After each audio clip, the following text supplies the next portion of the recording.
Hello दोस्तों, मेरा नाम शिवम मिश्रा है।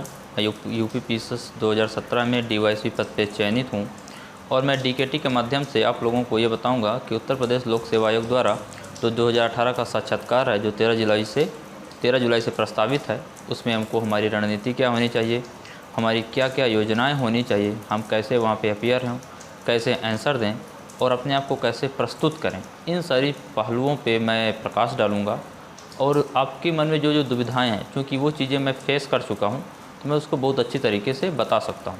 तो मैं अपना अनुभव 2017 का जो अनुभव था उसको भी लास्ट में बताऊंगा और एक एक करके क्या क्या समस्याएं आती हैं, मुख्यतः जो नए छात्र हैं जो पहली बार इंटरव्यू दे रहे हैं उनके सामने कौन कौन सी समस्याएँ आती हैं, मैं उसको भी क्या करूँगा, विस्तृत रूप से उसकी चर्चा करूँगा। तो बहुत से लोग ये सोच रहे हैं कि इस टाइम पर हम क्या पढ़ें, बहुत से लोग दुविधा में हमारी तैयारी कैसी होनी चाहिए, किन किन चीज़ों पे फोकस किया जाए इंटरव्यू के लिए। तो मैं आपको कुछ चीज़ें बताऊंगा कि उन चीज़ों पे ज़्यादा फोकस करिए, बाकी वो तो कोई भी चीज़ पूछ सकते हैं, लेकिन जिन चीज़ों से ज़्यादा क्वेश्चंस बन सकते हैं उन चीज़ों पे हमको ज़्यादा फोकस करना चाहिए। जैसे है ऑप्शनल से क्वेश्चंस पूछ भी सकते हैं, नहीं भी पूछ सकते हैं, हो सकता है थोड़ा पूछें, लेकिन चूँकि ऑप्शनल महत्वपूर्ण होता है तो इससे क्वेश्चन मुख्यतः पूछे ही जाते हैं। तो ऑप्शनल की आप बेसिक जानकारी आपको पता होनी चाहिए और उसकी बेसिक टर्मिनोलॉजी क्या है, उससे डीप से भी क्वेश्चन पूछे जा सकते हैं, एनालिटिकल वाले क्वेश्चंस भी पूछे जा सकते हैं। वो तब पॉसिबल होगा जब आपका सब्जेक्ट और किसी बोर्ड मेंबर का सब्जेक्ट मैच खा जाए। जैसे मान लीजिए मेरा सब्जेक्ट ज्योग्राफी है और वहाँ पे किसी बोर्ड मेंबर का सब्जेक्ट भी ज्योग्राफी हो गया, तो मुझसे वो अच्छा खासा क्वेश्चन पूछ सकता है। क्योंकि मेरा ऑप्शनल ज्योग्राफी रहा है, लास्ट ईयर मुझसे ज्योग्राफी में कैसे क्वेश्चन पूछे गए, तो मैं लास्ट में अपना ऑप्शनल और अपने इंटरव्यू का जो अनुभव है वो लास्ट में साझा कर दूंगा और ये भी बताऊंगा कि किस किस टाइप के क्वेश्चन एक्सपेक्टेड हैं वो पूछे जा सकते हैं। तो ऑप्शनल पे हमारी रणनीति ये होनी चाहिए और ऑप्शनल को आप ये ध्यान में रखिए कि उसको अगर करंट से लिंक कर सकें तो ज़्यादा बेहतर होगा। दूसरी चीज़ करंट इशूज़। तो करंट इशूज़ को आपको क्या क्या पढ़ना है, तो पहला चीज़ आपको कोरोना पढ़ना है।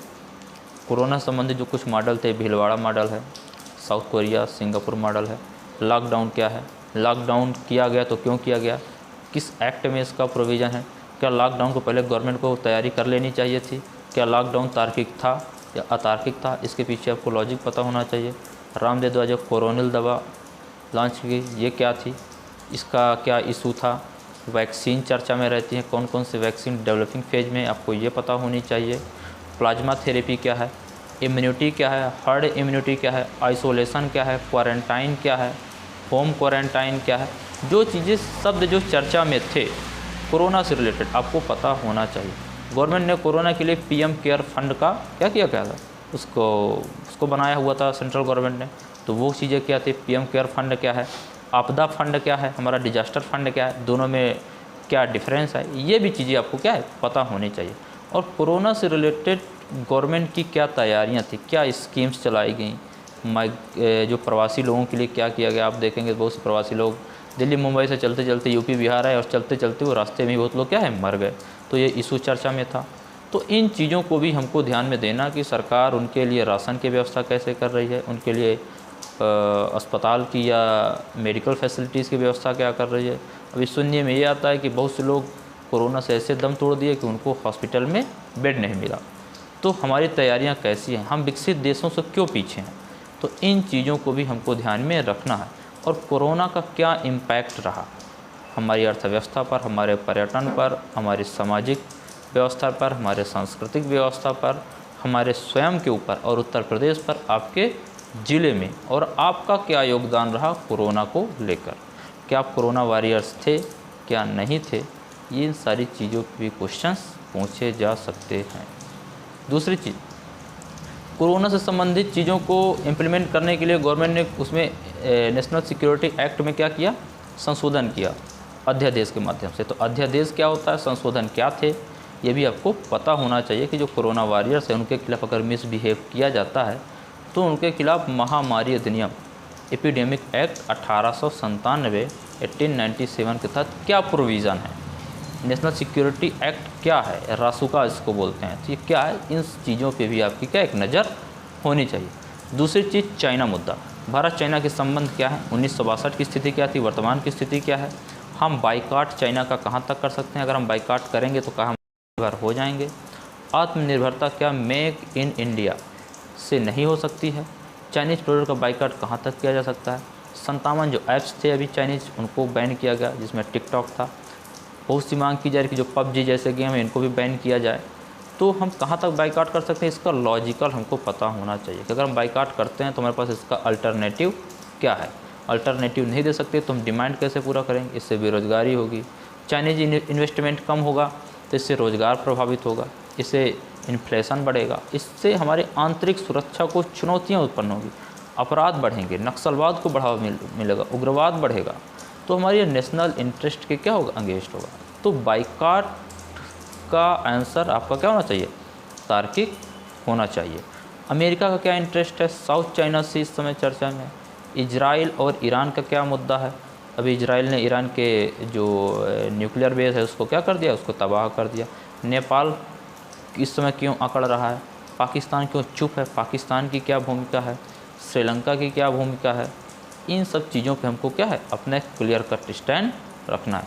69,000 शिक्षक भर्ती चर्चा में था, इससे संबंधित चीज़ें क्या हैं? उत्तर प्रदेश में ये मामला अभी बहुत ही चर्चित है, तो इसको आपको पता होना चाहिए कि इससे संबंधित क्या पॉलिटिकल इशूज़ थे, इसको आपको पता होना चाहिए।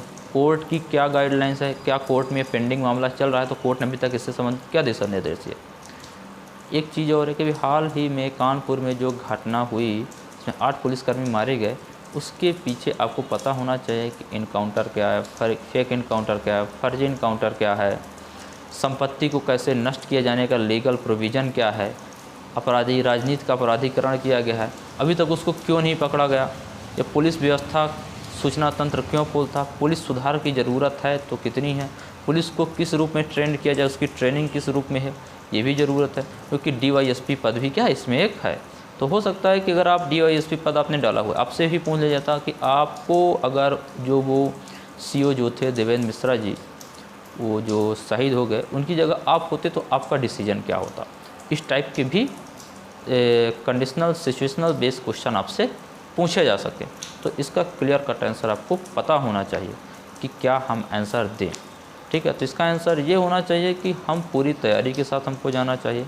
दूसरी चीज़ें, हमारा सूचना तंत्र मजबूत होना चाहिए। तीसरी चीज़ें कि हमारे जो विभाग के जो लोग गोपनीय सूचनाएं लीक कर रहे हैं तो उनको दंडित किया जाए और उनकी भी निगरानी की जानी चाहिए। और जो कि हमारी परंपरागत जो ट्रेडिशनल पुलिस है वो बहुत कम टाइम के लिए ही इस टाइप के ऑपरेशन करते हैं, तो उनको समय समय पे ट्रेनिंग की आवश्यकता है, उनको मॉडर्न वेपन्स चाहिए। ठीक है, उनको bullet proof jacket, bullet proof class, bullet proof helmet, इस तरह की चीज़ें चाहिए जिससे वो अपने आप को क्या कर सकें, बचा लें।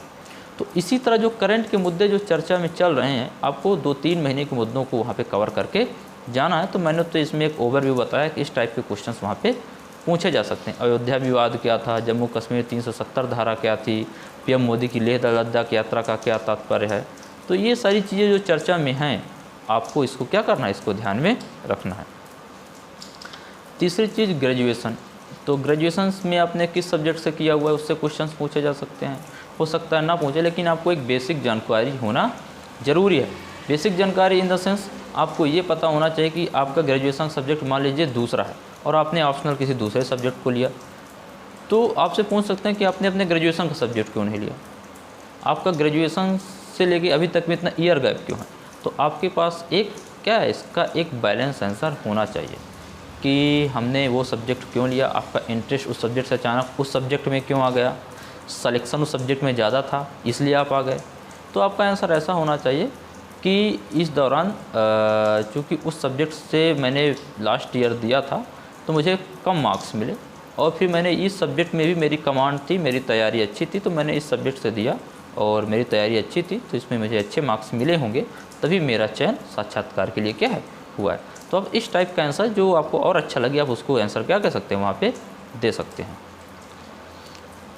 चौथी चीज़ बेसिक इन्फॉर्मेशन। बेसिक इन्फॉर्मेशन आपके बारे में, आपके ज़िले के बारे में, यूपी के बारे में, यूपी में क्या चुनौतियाँ हैं, आपके ज़िले में क्या चुनौतियाँ हैं, इन सब से रिलेटेड क्वेश्चंस भी क्या हो सकते हैं, पूछे जाता था। यूपी की स्वास्थ्य व्यवस्था क्या है, यूपी की एजुकेशन व्यवस्था क्या है, ठीक है, इससे भी क्वेश्चंस क्या हो सकते हैं, पूछे जा सकते हैं। तो किसानों का मुद्दा क्या है, ठीक है, अभी यूपी में गौ रक्षा के लिए अभी अध्यादेश पारित किया गया है, तो आपको पता होना चाहिए, एक तरफ गौ रक्षा की बात की जा रही है, दूसरी तरफ किसानों के हितों की बात की जा रही है। जो आवारा मवेशी हैं इनको रोका नहीं जा रहा है, तो किसानों का हित प्रभावित होगा कि नहीं होगा। तो आपको बैलेंस, आपके पास आंसर होना चाहिए और आपके पास एक सुझाव होना चाहिए कि सरकार कर तो रही है लेकिन उसका क्रियान्वयन ठीक तरीके से नहीं हो रहा है, उसकी मॉनिटरिंग ठीक तरीके से नहीं हो रही। तो इन सब पहलुओं पे अच्छे से ध्यान देने की आवश्यकता है। आए दिन देखते हैं कि हाईवे पे मवेशी मरे मिलते हैं, तो इस तरह का कानून पारित करने से क्या मतलब? पशु अस्पताल वालों का पता नहीं है मवेशी मरे पड़े हैं कि किस बीमारी से पीड़ित हैं, कोई मतलब नहीं है। तो इस पे सरकार की नज़र होनी चाहिए, यहाँ पे क्रियान्वयन की ज़रूरत ज़्यादा है, इन सब चीज़ों पे फोकस होना चाहिए। तो यूपी से रिलेटेड आपके ज़िले से संबंधित कोरोना की स्थिति क्या है, आपके ज़िले में कितने कोरोना पॉजिटिव हैं, आपके यूपी में कितने हैं, देश में कितने हैं, रिकवरी रेट क्या है, इन सारी चीज़ों को भी आपको पता होना चाहिए कि आपके आसपास कोई कोरोना पॉजिटिव था, क्या समस्याएं हुई, आप कैसे प्रभावित हुए। तो ये सारी चीज़ें क्या हैं आपको पता होना चाहिए। मास्क क्या है, सैनिटाइज़र क्या है, इसका उपयोग क्यों ज़रूरी है, ठीक है, ये भी क्या है एक बहुत ज़रूरी सूचना है, आपको पता होनी चाहिए और आपसे इससे रिलेटेड क्वेश्चंस पूछे जा सकते हैं। एक जो चीज़ें आती हैं कि अदर स्टेट, बहुत से जो स्टूडेंट हैं वो अदर स्टेट के हैं, तो उनके मन में डाउट रहता है उनके साथ पार्शियलिटी होगी कि नहीं होगी। तो आप निश्चिंत रहें, आप अगर आप अपने आप को अच्छे तरीके से प्रस्तुत करते हैं तो आपको यूपी वालों से बेहतर नंबर भी क्या है मिलेगा। बहुत सारे मेरे फ्रेंड हैं जो यूपी में क्या है SDM है, DYSP हैं, वो चयनित हैं, तो उनको तो अच्छे मार्क्स मिले। तो आप इसमें आपको डरने की ज़रूरत नहीं है। जैसे कोई राजस्थान का हो सकता है, कोई उत्तराखंड का हो सकता है, तो इसमें आपको चिंतित होने की ज़रूरत नहीं है। हाँ, आपको अपने राज्य विशेष से कुछ जानकारियाँ पता होनी चाहिए कि जो आपसे वो पूछ सकते हैं, जो हाल फिलहाल में चीज़ें चर्चा में रही हों, तो उससे आपसे क्वेश्चन क्या है एक्सपेक्टेड है। अब मैं आपको ये बताऊंगा कि जैसा आपका एक प्रश्न रहता है कि ईयर गैप को कैसे हम बताएं, वहाँ पे कैसे मैनेज करें। बहुत से जो लोग हैं जिनकी तैयारी करते करते या वो बीच में उनकी तैयारियाँ छूट गई थी, तो 5 साल 6-7 साल का ईयर गैप हो गया। तो आप वहाँ पे पहली बात तो आप जब अपना ग्रेजुएशन बताएं तो उसका ईयर मत बताइए। अगर आप ईयर नहीं बताएंगे तो बहुत कम उनका ध्यान जाएगा, वो आपसे ईयर पूछें। जब ईयर पूछेंगे तभी ईयर गैप का क्वेश्चन आएगा, तो आप ईयर मत बताइएगा। अगर आपसे वो ईयर पूछते हैं तो आप उनसे ये बताइए कि आपका फैमिली बैकग्राउंड इस तरीके का था कि आपको तैयारी भी करते रहना था और अपनी फैमिली को सपोर्ट भी करते रहना था। इस टाइम में आपने टीचिंग का काम किया या ट्यूशन पढ़ाया, तो आप तैयारी भी करते रहे। उस टाइम पे आपने प्री मेंस मुख्य परीक्षा दिया, इंटरव्यू दिया, आपका चयन नहीं हुआ, इस वजह से आपको लेट हो गया थोड़ा, तो आप वहाँ पे अपनी बातों को रख सकते हैं, तो इसमें कोई दिक्कत नहीं है। अगर आप इसी बीच में किसी प्रोफेशन से जुड़े थे तो आप उसको भी बता दीजिए कि फैमिली बैकग्राउंड ऐसा था कि मुझको वहाँ पे जॉब करना पड़ा, लेकिन मैं अपने जॉब से संतुष्ट और सेटिस्फाइड और जस्टिफाई नहीं कर रहा था, तो मैंने तैयारी थोड़ा जारी रखा और हुई तो मैंने तैयारी करना क्या किया, स्टार्ट किया। तो आप इसको ऐसे क्या कर सकते हैं, इसको बता सकते हैं। इससे आपका ईयर गैप से रिलेटेड कोई क्वेश्चन नहीं होगा, कोई दिक्कतें आपको नहीं आएंगी। अगली चीज़ है कि आपका ड्रेस कोड क्या हो। बहुत से लोग परेशान रहते हैं कि आपका ड्रेस कोड क्या होना चाहिए, तो मैं आपको बताना चाहूँगा कि आपका ड्रेस कोड से कोई मतलब नहीं है। आप एक डिसेंट कपड़ा पहन के जाइए। जैसे लास्ट ईयर मैं अपना एक्सपीरियंस बताता हूँ, मैं सिर्फ शर्ट पैंट और शूज पहन के गया था, तो मुझको कोई भी दिक्कत नहीं थी और वहाँ पे आपको कोई देखने वाला नहीं है। आपको अपने आप को प्रस्तुत करना होता है। तो अगर आप जिसमें सहज महसूस करते हैं, शर्ट पैंट पहनिए, टाई लगाना चाहते हैं तो टाई लगा लीजिए अगर आप कंफर्ट महसूस करते हैं। बहुत से लोगों के मन में होगा कि सूट पहने, कि कोट पैंट की ब्लेजर पहने, तो देखिए जो मौसम है उस मौसम के अकॉर्डिंग कपड़े पहनिए। अगर मौसम उस दिन मान लीजिए बारिश हुई है, मौसम ठंडा है, तो आप सूट पैंट कोट ब्लेजर पहन सकते हैं। मान लीजिए जो मौसम है वो उमस भरा है, तो वहाँ पे आप पहनेंगे, पसीना आएगा तो दिक्कतें हो सकती हैं।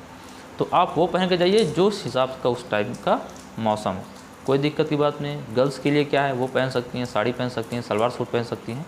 डिसेंट कपड़ा पहन के जाइए, कपड़े का कोई इशू नहीं है। आपको वहाँ आपके कपड़े देखने कोई नहीं बैठा है, वो आप जो बोलेंगे वही चीज़ें, उन्हीं चीज़ों के माध्यम से आपको क्या सकते वो समझते हैं और उसी से आपके नंबर डिसाइड होते हैं। तो ड्रेस कोड से रिलेटेड मुझको लगता है कि आपका कोई इशू नहीं होना चाहिए। आप डिसेंट कपड़ा पहन के जाइए। हो सकता है इससे आपसे वो लगातार फैक्चुअल क्वेश्चन पूछे, तो बहुत से लोग बोलते हैं फैक्चुअल क्वेश्चन को आंसर कैसे दे, नहीं बनता। तो आप बिल्कुल टेंशन मत लीजिए। अगर आपसे बनता है तो आप आंसर दीजिए, नहीं बनता तो आप पोलाइटली सॉरी बोल दीजिए। अगर आपको ये लगता है कि आपका आंसर आपसे बन रहा है और आप सही बता सकते हैं लेकिन आप एग्जैक्ट नहीं हैं, तो वहाँ पे आप उनसे एक्सक्यूज मांग सकते हैं कि सॉरी सर, एग्जैक्टली मुझे तो नहीं पता, लेकिन अगर परमिशन हो, अगर आपकी आज्ञा हो तो मैं बताने का प्रयास करूँगा। तो इससे आपका जो इफ़र्ट वाला जो चीज़ें हैं वो अच्छी लगती, अच्छा इम्पैक्ट डालेगा। तो अगर वो बोलते हैं हाँ हाँ बताओ, तो आप बता दीजिए, अगर बोलते हैं नहीं कोई बात नहीं तो मत बताइए। लेकिन अगर आपसे क्वेश्चन वो ओपिनियन बेस पूछते हैं, आपके थॉट्स पूछते हैं, तो आपको वहाँ पे सॉरी नहीं बोलना है। सॉरी इसलिए नहीं बोलना कि सॉरी बोलने से वहाँ पे नेगेटिव इम्पैक्ट जाएगा। अगर उन्होंने आपसे पूछा क्या जो विकास दुबे हैं, जो कानपुर हत्याकांड का जो अपराधी है, क्या उसकी संपत्ति को नष्ट करना या उसकी जो गाड़ियाँ थी उनको नष्ट करना कितना उचित है, कितना लीगल सही है? क्या उसकी संपत्ति राष्ट्रीय संपत्ति का हिस्सा नहीं है? क्या वो हमारी जीडीपी का हिस्सा नहीं है? तो आपका आंसर वहाँ पे क्लियर कट होना चाहिए। आपका पता, आप आलोचना भी करेंगे तो आलोचना में भी क्या है, आपकी आलोचना में सुधारवादी होना चाहिए, ऑप्टिमिस्टिक होना चाहिए, आशावादी होना चाहिए। क्या लीगल प्रोविज़न है, कोर्ट की क्या गाइडलाइंस है, न्यायपालिका का क्या दिशा निर्देश है, ये सारी चीज़ों को आप ध्यान में रख के देंगे। मतलब ओपिनियन बेस्ड क्वेश्चन पे आप मना नहीं कर सकते हैं। तो ये चीज़ें आप ज़रूर ध्यान दे के जाइएगा। और अगला चीज़ मैं बताना चाहूँगा, पोस्ट प्रेफरेंस। बहुत से लोगों के मन में डाउट रहता है कि पोस्ट प्रेफरेंस क्या डालें। तो सब लोगों की अपनी अलग अलग चॉइस होती है कौन कौन सा पोस्ट प्रेफरेंस डालें। तो मैं सबसे पोस्ट प्रेफरेंस में एक चीज़ ये बताना चाहूँगा कि बहुत सोच समझ के अपने सीनियर से, अपने जो सेलेक्टेड जो लोग हैं जिनके आप संपर्क में हैं, उनसे आप पूछ लीजिए कि पोस्ट प्रेफरेंस कैसे डालें। क्योंकि आप अभी जो फ्रेशर्स, जो नए लड़के हैं, जो नए स्टूडेंट हैं, उनको इसके बारे में इतनी जानकारी नहीं है, तो उनसे पूछ लीजिए। क्योंकि अगर आपने एक बार पोस्ट प्रेफरेंस डाल दिया फिर दोबारा मॉडिफाई होगा नहीं। और मान लीजिए आपने फर्स्ट पे डाला एसडीएम, सेकंड पे डाला डीवाईएसपी, पूरा करें। आपकी हाइट कम है, या आपको कलर ब्लाइंडनेस है, या आपकी आई साइट, वहाँ पे अगर आप मेडिकल में अगर छट जाते हैं, बाहर हो जाते हैं, तो उसके बाद नीचे की कोई पोस्ट आपको नहीं मिलेगी। इसी तरह जिला कमांडेंट होमगार्ड हो गया, अधीक्षक कारागार हो गया, एआरटीओ हो गया, जो ये सारी पोस्टें हैं, इनको बहुत सोच समझ के डालिएगा। और इनका जो फिजिकल और जो मेडिकल क्राइटेरिया होता है, इनको पता करके डालिएगा। अगर जिनको इससे रिलेटेड कोई दिक्कत है तो इन पोस्टों को लास्ट में डालें। इन चीज़ों का ज़रूर ध्यान रखिएगा। दूसरी चीज़ क्या है कि हम पोस्ट प्रेफरेंस कैसे करें, तो इसके लिए आपका अलग है कि आप किस पोस्ट को कैसे रखते हैं। तो ये अपने आप सीनियर्स का आप सलाह ज़रूर लीजिएगा। और मैं अपना पोस्ट प्रेफरेंस इसमें क्या बताऊँ, मेरी अलग चॉइस है, क्योंकि मैं भी इस बार इंटरव्यू दे रहा हूँ, तो मैं सिर्फ डिप्टी कलेक्टर के लिए ही डालूँगा, क्योंकि मैं वर्तमान में डीवाईएसपी हूँ। तो इसीलिए अन्य जो सिलेक्टेड लोग हैं उनकी भी अलग अलग प्रेफरेंस हो सकती हैं, या फिर जो फ्रेशर्स हैं तो पूरी पोस्ट ही डालेंगे। तो बहुत सोच समझ के डालिएगा और सलाह ज़रूर लीजिएगा किसी न किसी की, अगर आपको नहीं पता है तब। तो अगर पोस्ट प्रेफरेंस रिलेटेड अगर कोई आपको ज़रूरत होगी और अगर आपको अन्य कोई जानकारी होगी, तो मैं आपको लास्ट में अपना कॉन्टैक्ट नंबर, जो मेरा ग्रुप का कॉन्टैक्ट नंबर है, जो मैंने इंटरव्यू ग्रुप के लिए दिया हुआ है, तो मैं आपका वो ग्रुप का कॉन्टैक्ट नंबर दे दूंगा। आप उसमें अपनी क्वेरीज क्या कर सकते हैं, रख सकते हैं। मैं ज़्यादा से ज़्यादा प्रयास करूँगा कि आपके प्रश्नों का उत्तर दे पाऊँ। कि आप इंजीनियरिंग बैकग्राउंड से थे, आप टीचिंग बैकग्राउंड से थे, आप इस बैकग्राउंड से थे, तो आप एडमिनिस्ट्रेशन में क्यों आना चाहते हैं? अगर इस टाइप के क्वेश्चन पूछते हैं तो वो लोगों के मन में डायलेमा रहता है कि इसका उत्तर कैसे दें। तो आप ये सोचिए, आप वो उत्तर दीजिए कि सर एडमिनिस्ट्रेशन में आने के लिए बैकग्राउंड का होना आवश्यक नहीं है, हो सकता है इसमें एडमिनिस्ट्रेटिव क्वालिटीज़ चाहिए। अगर मैं एडमिनिस्ट्रेटिव क्वालिटीज़ मेरी अगर किसी भी बैकग्राउंड की होंगी, अगर मैं इंजीनियर हूँगा, या मैं ह्यूमैनिटीज़ से हूँगा, या मैं टीचिंग बैकग्राउंड से हूँगा, या अदर प्रोफेशन से हूँगा, आईटी सेक्टर से हूँगा, तो मैं वहाँ पे अच्छा बेस्ट कर पाऊँगा। और जो मेरा अनुभव है अपने पिछले बैकग्राउंड का, मैं उसका यूज प्रशासन में करूँगा। क्योंकि अगर मैं आईटी सेक्टर से हूँ तो मैं डिजिटल इंडिया, ठीक है, इन चीज़ों पे काम कर पाऊँगा। अगर मैं इकोनॉमिक सेक्टर से हूँ तो मैं स्टार्टअप, स्टैंड अप, इन सारी चीज़ों पे भी ज़्यादा फोकस कर पाऊँगा। अगर मैं स्पोर्ट्स से हूँ तो मैं खेलो इंडिया जैसे प्रोग्राम को क्या प्रमोट कर पाऊँगा। तो इन सारी चीज़ों का अपने एक्सपीरियंस का हम कैसे कैसे यूज कर सकते हैं, तो बैकग्राउंड का इसमें फ़र्क नहीं पड़ता। अगर आप कॉन्फिडेंट हो कि इस टाइप का आंसर देंगे तो ज़रूर समझें। अगर आप ये क्या, ये यहाँ पे डायलेमा क्रिएट कर रहा है, तो इसमें बिल्कुल भी मत परेशान होइएगा। आपसे पूछते हैं तो वहाँ पे आप बिल्कुल कॉन्फिडेंट होकर उत्तर दीजिए, क्योंकि वहाँ पे आपको सिर्फ 5 लोग देखने वाले होंगे, या फिर 3 लोग पैनल में हो सकते हैं, वही आपसे बारी बारी से क्वेश्चन पूछेंगे। अगला चीज़ होता है कि पैनल। बहुत से लोगों के मन में डाउट रहता है, जबकि ये मैं बेवजह वाला क्वेश्चन हो जाएगा, लेकिन फिर मैं चर्चा करना चाहूँगा। बहुत से लोग पूछते हैं कि सर पैनल में कितने लोग होते हैं। तो देखिए, पैनल में जो लास्ट ईयर था, जो मेरा फर्स्ट अटैम्प्ट था, मैंने दिया था 17 वाला, तो उसमें पैनल में 5 लोग थे। एक अध्यक्ष होते हैं, 4 मेंबर होते हैं। इस बार हो सकता है इंटरव्यू देने वाले कैंडिडेट्स की नंबर्स ज़्यादा हैं, तो पैनल में 3 लोग ही हों। वो अरेंज करना आयोग का काम है। तो पैनल से रिलेटेड आप परेशान मत रहिए। पैनल में कौन बैठा है, आप पहले से कौन कौन से मेंबर्स पैनल में बैठे हैं उनकी जानकारी इकट्ठा करके गए, तो आप अपने दिमाग में बर्डन लेकर जा रहे हैं, और बर्डन लेकर जा रहे हैं तो इससे आपका इंटरव्यू अच्छा नहीं जाएगा। अगर थोड़ा सी भी गलती होगी, थोड़ी सी भी गलती हो गई, तो आप समझ जाइए आप वहाँ पे प्रेशर में आ जाएंगे। तो आप फ्री माइंड होके जाइए, इंटरव्यू को एंजॉय करिए और कॉन्फिडेंट होके इंटरव्यू दीजिए। इससे आपका इंटरव्यू क्या होगा, अच्छा जाएगा। दूसरी चीज़, बहुत से लोगों के मन में एक डाउट ये भी रहता है कि वहाँ पे हम बैठें कैसे। बहुत से लोग बोलते हैं कि हम बैठे रहते हैं तो हमारा हाथ हिलता जुलता रहता है। बहुत जगह मॉक इंटरव्यू में इंस्टीट्यूट वाले बताते हैं कि हाथ होत मत हिलाइए आपको बस। तो आप ये जान लीजिए, अगर कोई व्यक्ति अगर ज़िंदा है तो उसके शरीर में थोड़ा बहुत तो मूवमेंट होगा ही होगा। तो वो क्या है, उसको वो बहुत ज़्यादा अंडर एस्टिमेट नहीं करते हैं, उसको बहुत ज़्यादा वो क्या कर सकते हैं, कंसिडर नहीं करते हैं। तो आप अपने हाथ को थोड़ा बहुत मूवमेंट कर सकते हैं, लेकिन ऐसा मूवमेंट मत करिए कि उनको लगे कि आप उनको इंस्ट्रक्ट कर रहे हैं, आप उनको क्या कर रहे हैं, निर्देश दे रहे हैं। तो आप थोड़ा बहुत मूवमेंट कर सकते हैं, थोड़ा बहुत आप हिल डुल सकते हैं, बीच बीच में लगे हैं। बिल्कुल भी इसमें घबराने की ज़रूरत नहीं है। आप अंदर जाएंगे तो आप उनको पहले गुड मॉर्निंग, जो टाइम रहेगा, good morning, good afternoon, good evening, आप ये चीज़ उनको बोलिए। और आपको बोलते हैं बैठने के लिए तो आप बैठ जाइए। अगर आपको बैठने के लिए नहीं बोलते हैं तो आप उनसे परमिशन मांगे, सर क्या मैं बैठ सकता। तो ये चीज़ें आपको क्या होनी चाहिए, क्लियर कट पता होनी चाहिए। इसमें बहुत ज़्यादा सोचने विचारने की ज़रूरत नहीं है। इंटरव्यू क्या है, बहुत से लोगों के मन में डाउट है कि मॉक इंटरव्यू, क्योंकि इस बार जो कोरोना का टाइम है, मैं डीकेटी को भी बहुत धन्यवाद दूंगा, क्योंकि इसके माध्यम से मैं अपनी चीज़ों को आप तक पहुंचा पा रहा हूं। क्योंकि इस कोरोना का टाइम है, सोशल डिस्टेंसिंग का पालन करना है, और स्वयं सुरक्षित रहना है, दूसरों को भी रखना है, सरकार के दिशा निर्देशों का पालन करना है। और क्योंकि फिजिकल हमारी रीच है, पहुँच है, वो इतनी आसान नहीं है, दिक्कत है, तो ऑनलाइन माध्यम का यूज किया जा रहा है। तो पहले फिजिकली लोग मॉक देते थे जाके, लेकिन अब इस बार ऑनलाइन मॉक का क्या है, जो चलन शुरू हुआ है। तो इसमें मैं बताऊंगा कि आप ये कोई दिक्कत नहीं है, लेकिन मॉक को आप एंजॉय करिए, मॉक को सीरियसली मत लीजिए। और ये बात ध्यान रखिए कि मॉक में कोई भी व्यक्ति बैठा हो, बहुत से लोगों को बुलाते हैं, बहुत से लोग अरेंज करते हैं, हमारे यहाँ ये एक्सपर्ट है, हमारे यहाँ वो एक्सपर्ट हैं, ये चीज़ें, तो इनको ध्यान मत दीजिए। कोई भी हो, आपसे वो क्वेश्चन पूछ रहे हैं, आप उसका आंसर पोलाइटली दीजिए। और ये ध्यान दीजिएगा कि मॉक में जो चीज़ें पूछी गई हैं उसको रटिए मत। आप रटते रटते क्या करेंगे, अपनी नेचुरलिटी खोते जाएंगे और दिमाग में बर्डन लेते जाएंगे।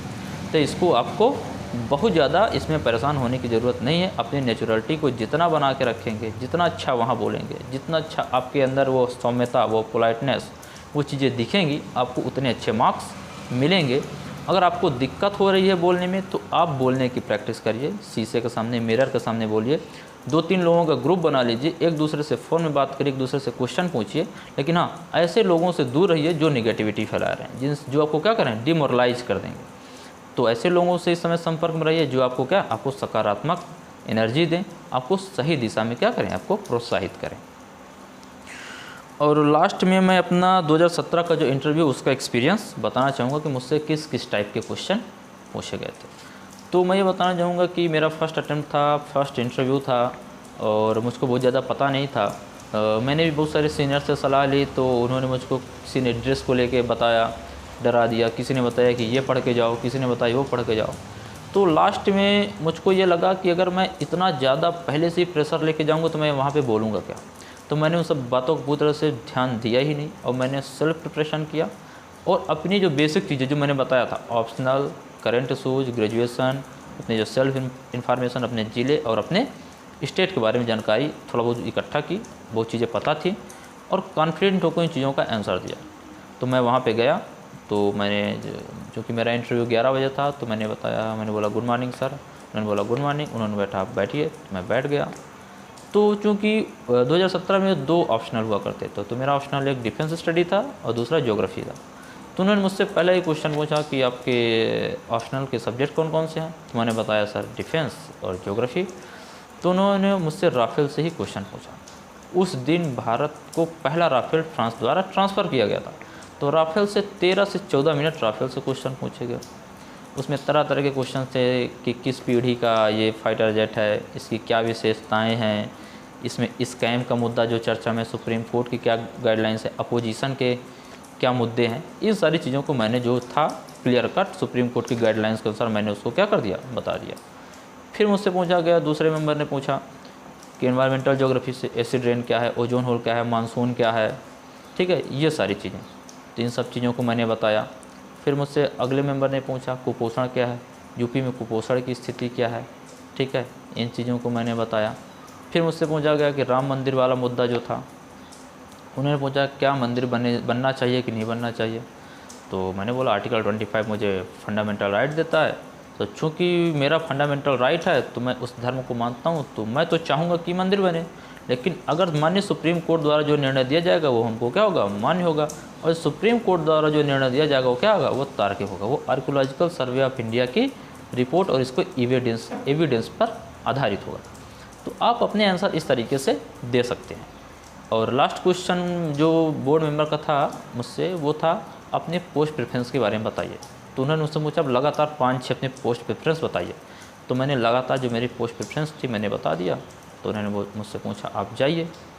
तो हाँ, मुझसे एक क्वेश्चन बस वहाँ पे नहीं बना था। उन्होंने पूछा था कि आज कोई साहित्य में अवार्ड दिया गया है, तो उस दिन भारत भारती सम्मान उषा किरण खान को उत्तर प्रदेश सरकार द्वारा दिया गया था। तो मैंने वो न्यूज़ पढ़ नहीं पाया था, तो मैंने पोलाइटली सॉरी बोल दिया। तो मैंने सिर्फ एक बार सॉरी बोला था। तो मेरा इंटरव्यू अच्छा गया था, मुझको लगा था अच्छे मार्क्स मिलेंगे और मुझे 142 मार्क्स मिले भी। अब बहुत से लोगों के मन में ये डाउट है, क्या 2-3 क्वेश्चन नहीं बन पा रहा, उसके आंसर सॉरी बोलना कितना सही होगा। तो मैं ये बताना चाहूँगा, देखिए अगर आपसे 3-4 क्वेश्चन वो पूछते हैं, आप सॉरी बोलते हैं, तो इसका नेगेटिव इम्पैक्ट तो पड़ेगा, लेकिन चूँकि आपसे नहीं बन रहा है तो आपके पास कोई और विकल्प तो है नहीं, तो आप वहाँ पे पोलाइटली सॉरी बोल सकते हैं। 2-3 क्वेश्चन का नहीं बन रहा है तो नेगेटिव इम्पैक्ट डालेगा, लेकिन अगर नहीं बन रहा है तो आप क्या कर सकते हैं, हो सकता है अगला क्वेश्चन ऐसा है और आप उसका आंसर ऐसे दे दें, इतनी अच्छी तरीके से दे दें कि पिछले 3 क्वेश्चन को क्या हो जाए, वो भूल जाएं और आपको अच्छे मार्क्स दे दें। तो हमेशा हमको आशावादी होना चाहिए कि इंटरव्यू को लास्ट तक चलने दीजिए और लास्ट तक आपको परेशान और हतोत्साहित नहीं होना है। और आपको ध्यान रखना है कि अगर आप लास्ट तक अगर वहाँ पे डटे रहे तो आपको अच्छे मार्क्स ज़रूर मिलेंगे, अच्छे नंबर ज़रूर मिलेंगे। और इंटरव्यू भले ही इस बार 100 नंबर का है, लेकिन ये बहुत ही डिसाइडिंग होगा और आपके जो रैंक इम्प्रूवमेंट में, अच्छी रैंक के लिए नंबर क्या है, बहुत ही महत्वपूर्ण है। और जो बॉर्डर लाइन में है उनके चयन के लिए भी महत्वपूर्ण है, तो हमको इसको अंडर एस्टिमेट नहीं करना है। और लास्ट में मैं ये बताना चाहूँगा कि ऑप्शनल, चूँकि मेरा ज्योग्राफी ऑप्शनल है, तो ज्योग्राफी ऑप्शनल से रिलेटेड किस टाइप के क्वेश्चंस पूछे जा सकते हैं। पहली चीज़, मानसून का सीज़न चल रहा है, तो आपको मानसून से रिलेटेड क्या क्या थ्योरी हैं, क्या क्या परिकल्पनाएं हैं, आपको वो पता होना चाहिए। मानसून की स्थिति भारत में क्या है, वर्षा क्या है, वर्षा के टाइप क्या हैं, चक्रवात हमेशा आता रहता है, चक्रवात के बारे में पता होना चाहिए। साइक्लोन, एंटी साइक्लोन, डेली सुनते हैं कि बिजली गिरने से लोगों की मौत हो गई, तो ये तड़ित क्या होता है, तड़ित झंझावात क्या होता है, थंडर स्टॉर्म क्या होता है, ये चीज़ पता होना चाहिए।